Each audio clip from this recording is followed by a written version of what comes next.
जिनके घर में ज्यादा रोग हो, बीमारी हो, ज्यादा तकलीफें आ रही हो, कष्ट बढ़ रहा हो, बीमारियां बढ़ रही हो, या भय लग रहा हो, डर लग रहा हो, हृदय चित्त में कहीं ना कहीं आपको भय का भान हो रहा हो, तो एक लोटा पानी एक कलश में जल भर कर रख लीजिए और रात भर उसको रखे रहने दो। नवरात्र चल रहा है, उस कलश को रात भर रखकर सुबह सुबह उस कलश में एक बेलपत्र डालकर उस जल को नीम के पेड़ के नीचे, जहां नवरात्रि में नीम के पेड़ के नीचे सारी विद्याएं, आद्य शक्तियां, सारी देवी उस नीम के पेड़ के नीचे विराजमान रहती हैं। उस कलश में एक बेलपत्र डालकर रात भर रखकर उस जल को पूरे घर में घुमाकर उस नीम के पेड़ के नीचे समर्पित कर दीजिए महाराज। घर में भय लगना बंद हो जाएगा, कोई बड़ी बीमारी आपको घेरेगी नहीं और उस बीमारी से, उस रोग से आप मुक्त रहेंगे। द्वितीया तिथि को चंद्र का दर्शन करें। शुक्ल पक्ष की द्वितीया तिथि है, जिस दिन मैंने आपको अपने मस्तक पर धारण करा है। जो भी शुक्ल पक्ष की द्वितीया तिथि को चंद्र का दर्शन करेगा, उसकी जिंदगी में कभी रोग से वो ग्रसित नहीं होगा। हम पहले भी कथा में कहे, आज फिर कहते हैं, जिसकी लीवर, किडनी, जिसकी काया बेकार हो रही हो, चमड़ी सफेद पड़ रही हो, काले काले छट्टे पड़ रहे हो, सोराइसिस जैसी बीमारी हो गई हो, कैंसर जैसा रोग हो गया हो, बड़े से बड़ा रोग, अगर किडनी, लीवर कितना भी बेकार से बेकार हो गया, डैमेज से डैमेज हो गया, उसको शुक्ल पक्ष के द्वितीया चंद्रमा का दर्शन करना चाहिए। और शुक्ल पक्ष के द्वितीया चंद्रमा का दर्शन कर कर प्रदोष काल के समय पर, कौन सा काल? शाम के समय। प्रदोष काल मालूम है सबको? सूर्य जब डूबता है उसके 45 मिनट पहले से, सूर्य डूब जाए उसके 45 मिनट बाद, 45 मिनट पहले से 45 मिनट बाद प्रदोष काल का क्रम है। चंद्रदेव का दर्शन कर कर कच्चे दूध का छींटा, सफेद पुष्प चंद्र को समर्पित करो। सफेद चंदन का छींटा चंद्रदेव को दीजिए और चंद्रदेव को छींटा देने के बाद जो दूध है उसका छींटा अपने तन पर लीजिए। सफेद चंदन थोड़ा सा अपने शरीर पर लगा लीजिए।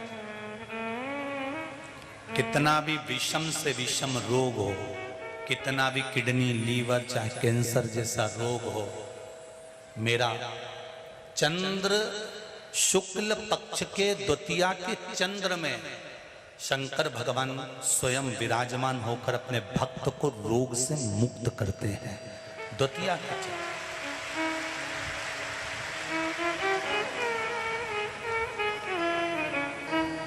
जम के बोलो, कौन सी तिथि है? शुक्ल पक्ष के द्वितीया तिथि का चंद्र का दर्शन व्यक्ति को जीवन का सुख देता है। जिसके आंखों में तकलीफ हो, श्रवण शक्ति में तकलीफ हो, बोलने में, मुख में तकलीफ उत्पन्न होती हो, भारी से भारी रोग, शुक्ल पक्ष की द्वितीया तिथि को भगवान शंकर ने चंद्रदेव को अपने मस्तक पर धारण करा। तो शंकर भगवान ने कह दिया, सुनो चंद्रदेव, आज शुक्ल पक्ष की द्वितीया तिथि को मैंने आपको अपने मस्तक पर धारण करा है। संसार में रहने वाला, मृत्यु लोक में रहने वाला, चाहे देवलोक में रहने वाला, चाहे जिस लोक में वो निवास कर रहा है, अगर शुक्ल पक्ष के द्वितीया तिथि के चंद्रमा का दर्शन करेगा तो वो रोग से मुक्त रहेगा। अब हमारे यहाँ इतनी अच्छी अच्छी तिथियां दी हैं, कैलेंडर तक में लिखा हुआ है कि चंद्र दर्शन। अब उसके बाद भी लोग चंद्र दर्शन नहीं करें तो फिर उनका भाग्य बेकार। पंचांग में लिखा है कि चंद्र दर्शन, बोलो सही है कि गलत है? उस पे पंचांग में लिखा है कि चंद्र दर्शन, शुक्ल पक्ष की द्वितीया तिथि चंद्र दर्शन। और नवरात्र में भी अगर आपकी कोई कामना है, आपकी अगर इच्छा है, आपका मन है, तो जगत जननी की आराधना करो। श्रीफल, श्रीफल लिखा हुआ नारियल, नारियल में पीछे की ओर जहां से जटा होती है और पकड़ के जहां से फोड़ के नारियल को उस जटा के पास में 3 छिद्र होते। शंकर भगवान को पूर्णता में देने वाला और शंकर भगवान के द्वारा संकट हरने वाला इन फल वो कहलाता श्रीफल।